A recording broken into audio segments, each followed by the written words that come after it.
This town has been on fire for over 62 years, and the flames show no sign of stopping. A once thriving mining town, now haunted by an underground inferno. Today, smoke is still rising from the cracks in the ground, turning this ghost town into a symbol of unheard tragedy. How is the fire still burning? And what started it? Starting the story back in 1866, when a mining engineer named Alexander Ree founded the town. But why in Pennsylvania? The answer lies deep beneath the surface, where the best coal in America was found, and lots of it. This black gold attracted many people far and wide, creating a massive booming community around the promise of opportunity. Having one of the best coal mines in the world, you can imagine Centralia's growth. Streets buzz with activity. Families, businesses and churches thrived. But as the town prospered, danger lurked beneath the surface. Coal wasn't just a resource, it was a ticking time bomb.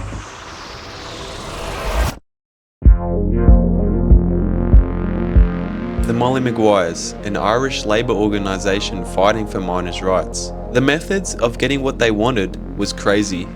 Intimidation, arson, and even murder. By the 1870s, the group was arrested and executed, ending their reign. But were they really criminals though, or heroes just wanting good? The conflict between police and the gang revealed tension running deep through the town's veins, foreshadowing a greater problem to come. It was 1930s and the town's economy crippled. Many mines closed, causing their jobs to disappear and families to leave. That made the unemployment rate skyrocket. By mid-century, the coal industry had almost collapsed. Almost everyone left the town, but those who stayed would soon be in the heat of something just down the road. It was May 1962. Just another day of landscaping, back burning some rubbish above the underground mine. Smoke slowly seeped through the cracks in the ground into a coal vein, which ignited an internal flame. Local and state firefighters tried 8 times to put out the fire, flooding the mine with water, pouring dirt down the holes just in hopes of smothering it, and even spent $8 million just to try and put it out. Nothing was working. A few years passed.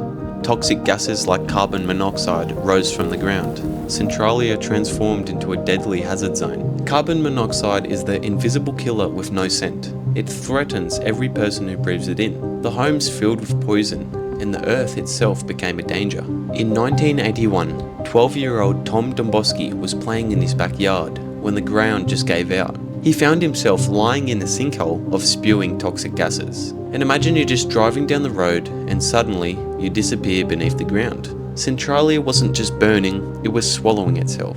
Finally, the US government steps in by offering $42 million for the residents to leave the town and find somewhere else. Almost free money, but a few resisted, determined to stay despite the risks. By 2020, only a few remained. They were called the Guardians of the Forgotten World. But why is it still burning? Media coverage on this event meant that people now knew another abandoned place. And what do you get with abandoned places? Graffiti. Route 61, also known as the Graffiti Highway, became a canvas for all street art. In 2020, the private owner buried the highway with dirt to deter visitors during the pandemic, ending another chapter of Centralia's bizarre legacy.